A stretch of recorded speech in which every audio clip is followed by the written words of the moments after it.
Hey everybody, sorry we couldn't be there in person. I'm David Knight, Construction Manager for Junk Run. And I'm Ruth, the General Manager for Junk Run.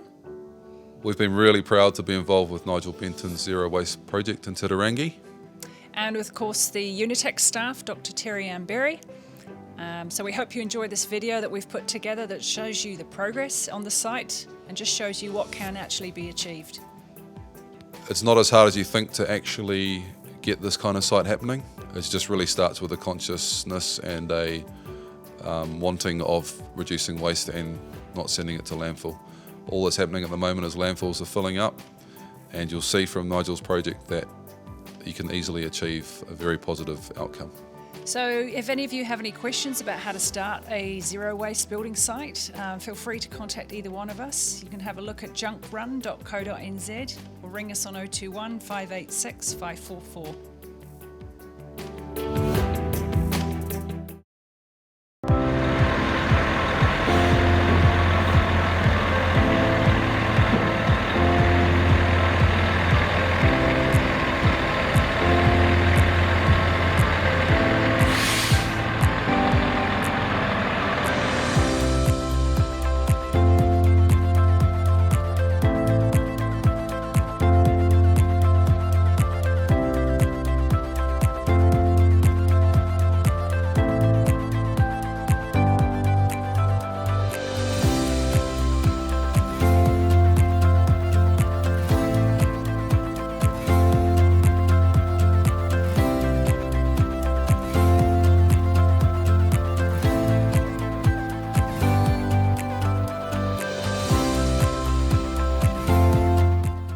So I'm Nigel Benton from Benton Ltd, and look, this is something we're just so passionate about, and I'm looking so much to pushing this forward to others.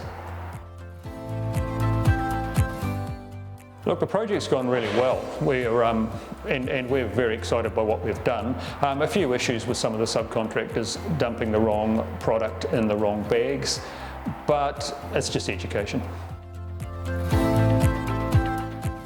Possibly a lot cleaner, because we're making more of an effort to clean things and put them in the right areas. Normally, it gets spread around a bit more, I think. So this has worked well. The main ones for us, I suppose, is Caleb and his team on site. They've been fantastic getting involved. Terri-Ann from Unitec, her and Joanne, they've been fantastic, really done a lot of work for us with the plastics. Mark Roberts, of course, from Council, I mean, he's fantastic and has a lot of outlets and knows a lot of people. And Junk Run, of course, what could we do without you guys? I mean, it's been absolutely fantastic. Mark Roberts from Council has been great for us. He really has been good to work with and given us a lot of insight into how other people have managed the same things. So it's been good to be leading through with them. Oh, absolutely. Looking forward to this year. Can't wait. This is going to be a huge game changer for everybody. We need to get this going. I mean, this needs to happen. Yeah, look, I think master builders need to be leaders in this. I really do, because this is happening, and if we don't, we're left behind. And we've got a lot of members, and it'd be great for us to really push this through. Yeah, we have. Now, one of the main ones, I guess, for us was a RAB board, the RAB board we've used on the outside, which is a James Hardie product. We went back to them, and all they said was it's clean landfill. So we've looked at that with Mark, and what we've done is we've taken it to a crusher, a guy who's got a crusher out at Whitford. We're going to put that through there and chip it into smaller pieces and use it with our hard fill under our concrete driveway, which is a great way of reusing this stuff. So some of the other things I can think of, for example, is drain layers. I suppose we've just got them back on site, and they just peel off their rubber gloves and just drop them where they've finished. Throw their coffee cups on the ground. The electrician, for one, swept up for about the first time ever, but threw all his sweepings in with the plastic bag. So of course that created a bit of a problem, but generally they learn quick. Look, I think so. I think we were looking to start a movement, a general turning of the tide, I suppose, in our industry. So our sign out the front says zero waste, and that's what we were working to. Our probably aim is over 90%. I thought when we went in, look, I think it's harder than what we thought it was going to be when we went into it, but we're making good progress. Yeah, no, I think we're doing really well, and we should exceed the target we're looking at. Look, for this I tried not to in some respects because I wanted to show what every other builder has to go through. And I think that's been a good thing because people have to see what a general site is going to be. You know, if we do something special here, then it's not going to change what others have to do. So once we can see what we're doing here, others can then go out and make those changes. Yeah, so we did at the start, we took Mark and we went to the designers from here who were the development collective, and we told them what we were looking at. So we're trying to maximise sheet sizes and work to those, which I think we have to a certain extent. I think because of the size of the apartments you can't do it totally, but we've made a pretty good go at it. Oh, Caleb and the young guys, they've been fantastic because they've really embraced it. They wanted to get involved in it, and it's been great. And I think it changes people's lives. You can't go back to just picking something up and throwing it in a bin. You have to, once you've done this, you can't go backwards. I guess we've had a lot of sweepings, which we didn't see at the start. You don't think of these things. So we've had a lot of, you know, your day, once we have our weekly tidies up, we're getting sweepings from plumbers, electricians. I guess everyone leaves a little bit behind, and a lot of it can't be recycled. So they're the ones that are adding to that 10%, which we're hoping to minimise a bit more. I think we've learnt a lot. We've changed some of the products we've been using, as in the Hardy's products. You know, if they won't recycle, then we don't really want to have too much to do with it. So you've got the likes of Saveboard now who are making their own RAB board. I mean, that's great stuff. We can start recycling that. He'll take his offcuts and turn it back into product. I mean, that's great stuff. Mo is fantastic. Mo runs the site, but he lets a few dodgy people in now and again. But he's getting better. I'm an associate professor in the School of Construction at Unitec. So I trained as a chemist originally and then went into process engineering.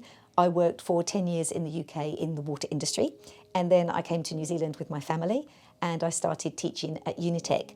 And that's really where I got heavily into research, particularly within the construction sector.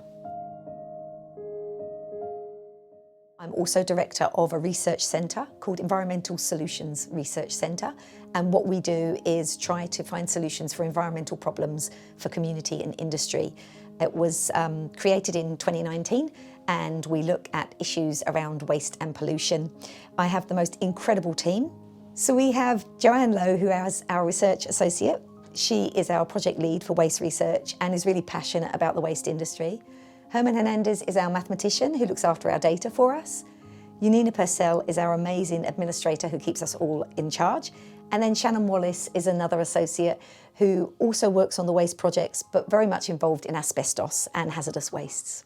We're only a small team. We've gone from 3 to 8 in the last few years, and they work tirelessly to find solutions, especially for industry, to make our environment as perfect as possible. We aim for perfection.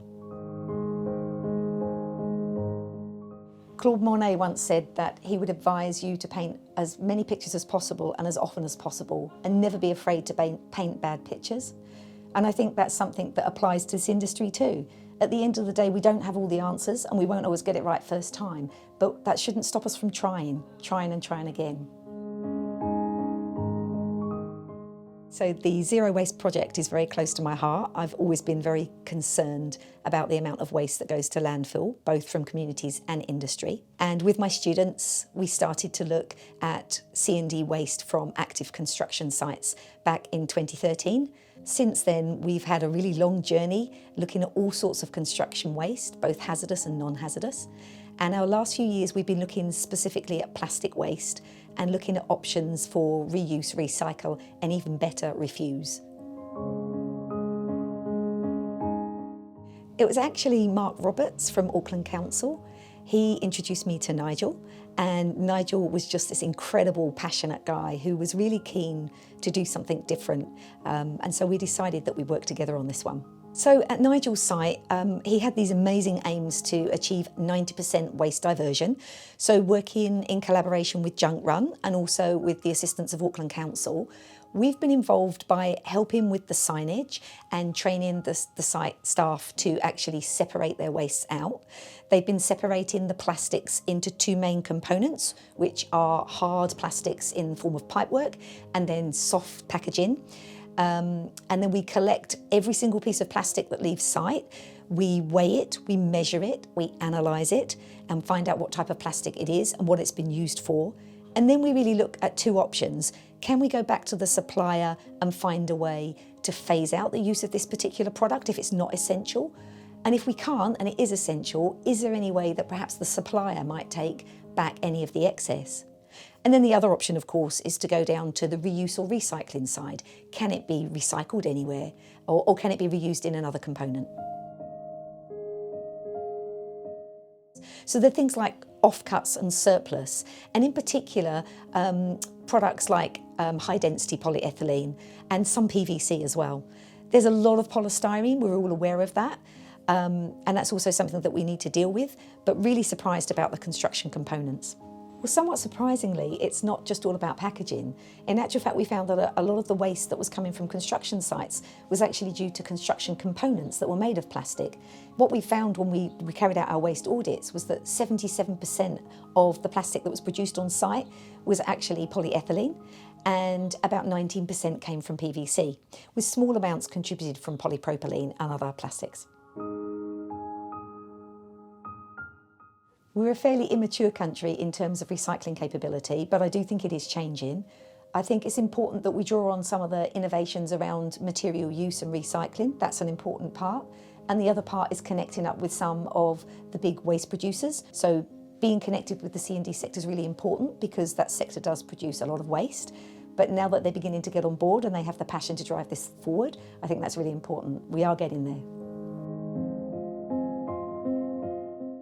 So some of the problems we've encountered on the project are things like site staff not really being that keen to get involved. I think they think that we're going to be pretty invasive and we're going to make it really difficult for them to be able to carry out their usual day-to-day work.